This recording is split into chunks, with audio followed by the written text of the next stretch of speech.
episode 2.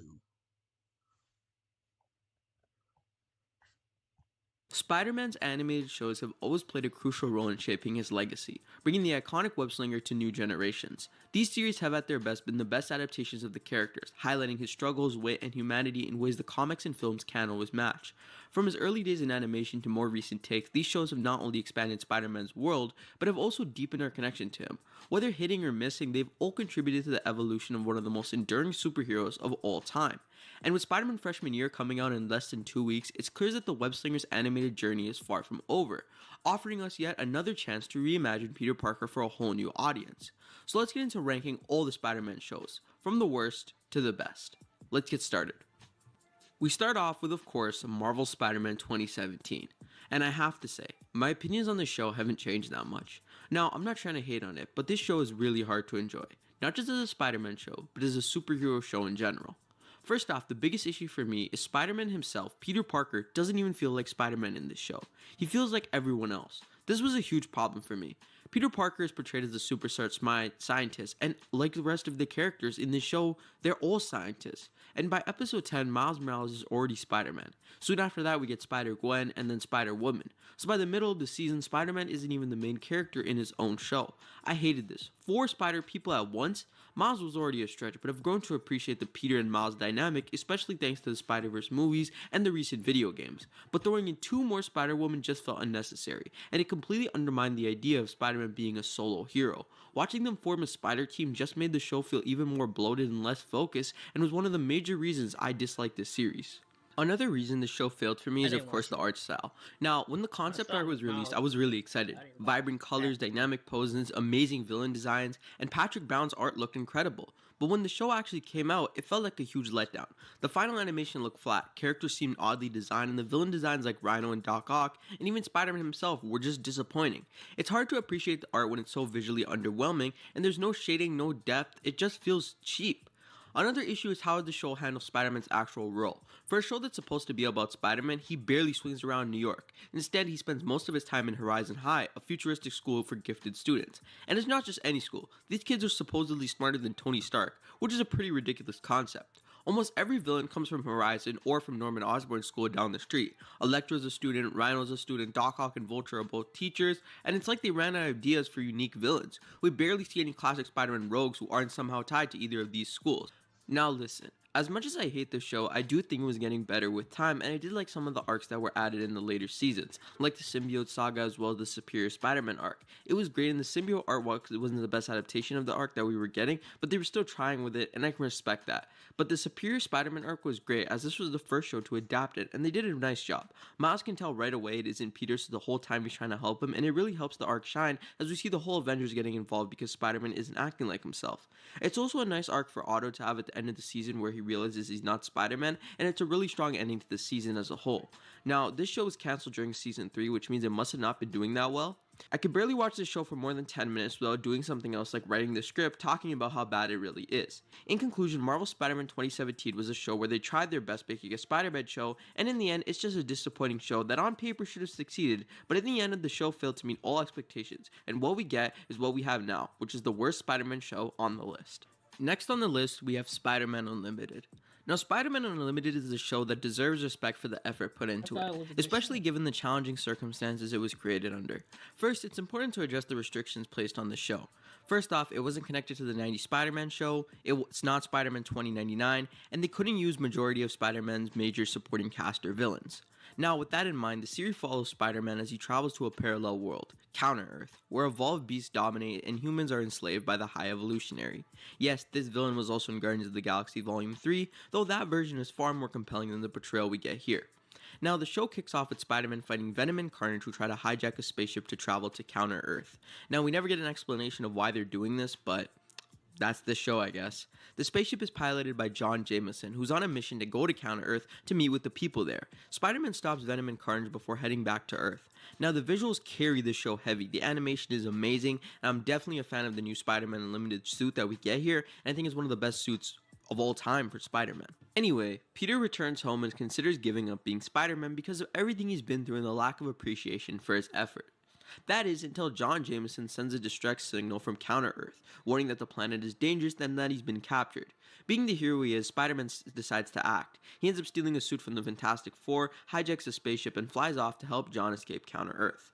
Now, Counter-Earth itself feels like a mix of the Thundercats with some Spider-Man villain hybrids. It's kind of weird. Vulture is an actual vulture, Electro is an electric eel, and Green Goblin is an anti-hero for some reason, so that's pretty weird. Then there's Kraven, who's a human but still wants to kill Spider-Man and is not part of the human resistance, which is also really weird. This show is weird. I think I've covered that. Anyway, once Spider-Man arrives to the Counter-Earth, he meets up with John Jameson and joins the human resistance, made up of the remaining humans on the planet. Together they work to escape the dystopian world. Spider-Man plot points underdeveloped or non-sensational, and while this show had potential and some standout moments, it ultimately feels like a strange, uneven detour in Spider-Man's animated history, and it doesn't quite stick the landing like other shows on this list. So that's why it's here at the second worst show on this list. But next up we have Spider-Man 1967. Now this show right here is where it all started. Before the multiverse, before the movies, and before the insane amount of Spider-Man spin-offs we have today. This was the original animated Spider-Man show, and honestly, you have to respect it for that alone. Now let's not act like it's some high budget masterpiece. The animation was really rough in this show. They reused shots all the time, the character models went off consistently, and Spider-Man's swinging scenes were basically the same repeated 3-second clip hopped over and over and over. But you know what? The jankiness is part of Spider-Man's 1967's charm. It's so retro and weird that it somehow loops back around to being cool. It has that it's so bad it's good energy, but you can also tell there was real effort and love put into it. Now, then there's the theme song. Everybody knows this theme song. It's been remixed, referenced, and reused in movies, games, and newer shows, and it defined the sound of Spider-Man for generations. As for the actual episodes, I watched a couple of them before these videos, and the stories are really basic. A villain shows up, causes chaos, Spider-Man stops them, rinse and repeat. But a show from the 60s, that's kind of expected. And sometimes the villains weren't even from the comics. They just made up some random bad guys with weird powers or science experiments gone wrong. But every now and then we got classic enemies like Electro, Green Goblin, and Mysterio. And even if they were super simplified, it was still dope to see them animated for the first time ever. One thing I really appreciate is that even back then, they still captured Peter Parker's core struggles. He's broke, he's stressed, and he's trying to live a normal life while saving the city. And this balance of superhero and regular guy, it's here. It's rough around the edges, but the foundation is solid. So yeah, Spider-Man 1967 is definitely dated. The voice acting is kind of stiff, the pacing is weird, and half the time it feels like they made episodes up on the spot. But honestly, it's part of history. It's the reason we have shows like Spectacular Spider-Man, Spider-Man Friendly Neighborhood, and even Spider-Man the Animated Series. This show walked, tripped, and sometimes fell flat on its face so the other shows on this list could run. Going from another really old show to another old show, of course I'm talking about Spider-Man and His Amazing Friends, a show that I really enjoyed rewatching. I mean, this show is old and like super weird at times, but at the heart of it all, I would say it's pretty enjoyable. You follow Spider-Man, but this time he's joined by his amazing friends, Iceman and Firestar. And Firestar was literally made for this show. This show is also heavily connected to the main Marvel universe, and there's a lot of Marvel characters that show up in this show, and that kind of makes the universe feel more lived in. Okay, let's actually talk about the show.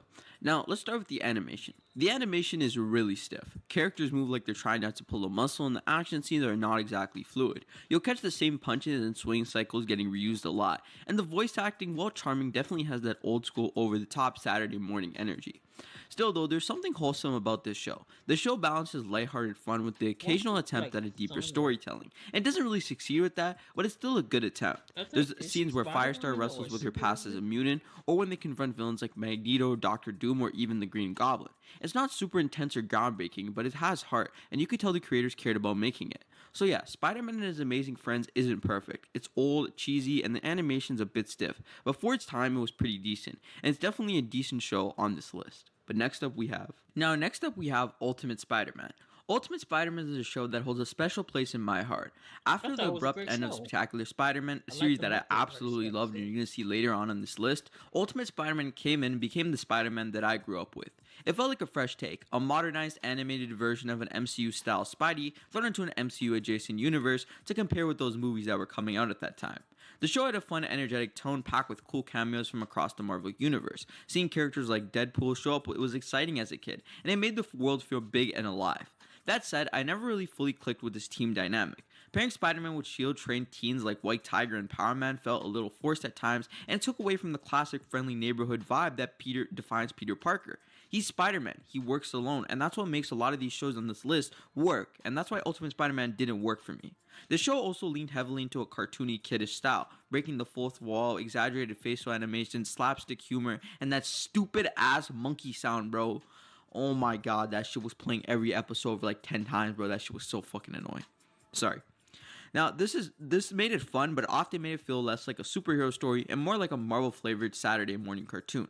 Still, despite those drawbacks, Ultimate Spider-Man managed to carve out its own identity. It wasn't trying to be spectacular, it was trying to be its own thing, and it definitely had some good arcs in it, like the Constance of Champions arc, and the ending arc with the Sinister Six and the Doc Ock one. It was doing its own thing, and for a whole generation of fans, including me, it succeeded. I think Ultimate Spider-Man gets harshly criticized because it was way too kiddish for us, but I think it's a decent show, and on paper, it's the fourth best show here. Next on the list is Spider-Man Friendly Neighborhood. Finally, after 3 years, we have a new Spider-Man animated show, and this show is good, like really good. I wasn't sold when it was first announced. The style, the 3D animation, and the premise didn't really have me hooked. But after watching the first season, I'm all in. This might be one of the best starts to a Spider-Man show we've had in a long time. What makes Spider-Man Friendly Neighborhood stand out is how it forges its own identity. It's clearly inspired by the MCU. We get the Civil War references, the Avengers Tower, and an overall shared universe feel. But it's not just retreading old ground. This isn't Ultimate Spider-Man, and it's definitely not Marvel Spider-Man from 2017. This show feels fresh, and there's something good about that. The biggest strength here is obviously Peter Parker. He's a younger Spidey, only a few months into being a hero, and that story leads into that. He's still figuring it out. He's not overpowered and he struggles, and that's what makes it work. His origin here is unique too. He gets bitten during a fight between Doctor Strange and some weird Venom creature, which we later revisit in the finale, and it actually pays off really well. Now, the 3D animation, while I had my doubts and I still think it's not the greatest, it does look decent in some scenes, and the fight scenes are very fluid and intense and some of the best we've ever seen in a Spider-Man show. And there's even some Invincible level energy in a few moments, especially with characters like Scorpion. Speaking of the villains though, the show takes a smart approach. Instead of dropping in big names right away, we get a bunch of original made for the show villains, which reminds me of the Untold Tales of Spider-Man. Then we see for some familiar faces, obviously like Tombstone, and then like I mentioned before, Scorpion. This show's not perfect. Norman Osborn discovering Peter's identity in episode 2 feels way too rushed. The guy in the chair dynamic between Peter and Norman is interesting, but I think it needed more build-up, and there's also moments that feel like they're moving a little fast, skipping emotional beats that could have hit harder. But overall, Spider-Man Friendly Neighborhood is off to an amazing start, and the end credit scene has just got me more excited for season 2. It's bold, fun, emotional, and most importantly, it feels like something new, and it respects Spider-Man's legacy without being chained to it. If this show keeps this energy going, we might be witnessing the rise of a new fan favorite Spider-Man show. But next on the list we have, coming in as the second best Spider-Man show ever, in my opinion, is Spider-Man the Animated Series. Now, this show from 1994 is an absolute classic, and honestly, it was the birthplace of the Spider-Man in mainstream media for so many of us. This show was able to define Spider-Man for a generation. That iconic intro with the electric guitar, robotic vocals, instant nostalgia. The animation style was dark, gritty, and serious, and it treated Spider-Man with the weight and respect he deserved, without ever feeling too mature for kids, and it found the perfect balance with that.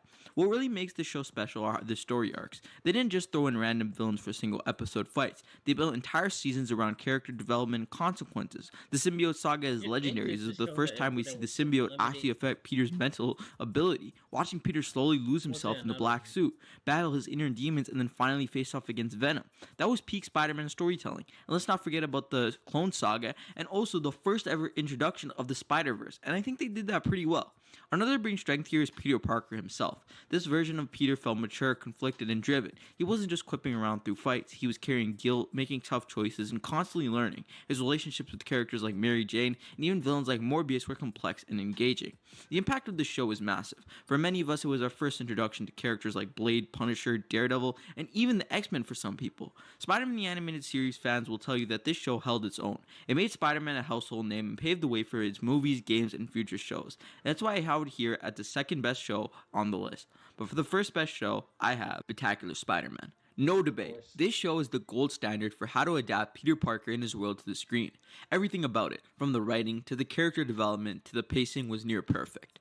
First off, let's talk about how it handled Peter Parker. He's a teenager here, trying to balance school, friends, family, and being a superhero. And you feel that struggle in almost every episode. There's so many episodes where he has to call Aunt May when he's running late, and that usually means he's in a battle with like Electro or the Lizard or something. And that at the end of the day, that's Spider-Man. That's what we want to see adapted to the screen. The villain arcs were also massively done. It wasn't just a villain of the week. Every character had real depth. The transformation of Eddie Brock into Venom was amazing. Eddie was introduced in season 1 as Peter's friend, and then all the way in season 2, he became Venom. Otto Octavius got turned into Doc Ock later in season 1, and Green Goblin, the huge twist was that it was Harry, and then the season finale revealed that it was actually Norman the whole time, which is what Peter suspected. That's what we need from Spider-Man shows. It to be more like the comics, twists and turns at every corner. And that's what makes the Spectacular Spider-Man one of the best shows of all time. Now, let's talk about the animation style. It was simple but expressive. It let the action scenes shine. Every fight had a great choreography, fluid motion, creative web-slinging moments, and it felt alive. The show also had a strong supporting cast with Gwen, Mary Jane, Flash, and obviously Harry, all given their own development. And the show didn't treat them like background characters. Everyone had a role to play in Peter's growth, both as a hero and as a person. But what hurts the most about the show is the fact that it ended too soon. 2 seasons. Yeah, that's it. And yet, in just 26 episodes, it told a more complete and emotional and iconic Spider-Man story than most shows ever get close to. It respected the character and his world, and it made us care as fans. Now, to wrap it all up, each show has brought something different to the table, and as a Spider-Man fan, it's just amazing to see how far we've come. Here's hoping Spider-Man Friendly Neighborhood lives up to the legacy of the greats, and maybe, just maybe, swing this way to the top to become the greatest Spider-Man show of all time. But that's it for now. Don't forget to like, comment, and subscribe. Alright, we're ready to get out of here. I'm gonna go do something. I'll be right back for the last 3 videos. And then we'll do the 5 after. I guess after I eat, like around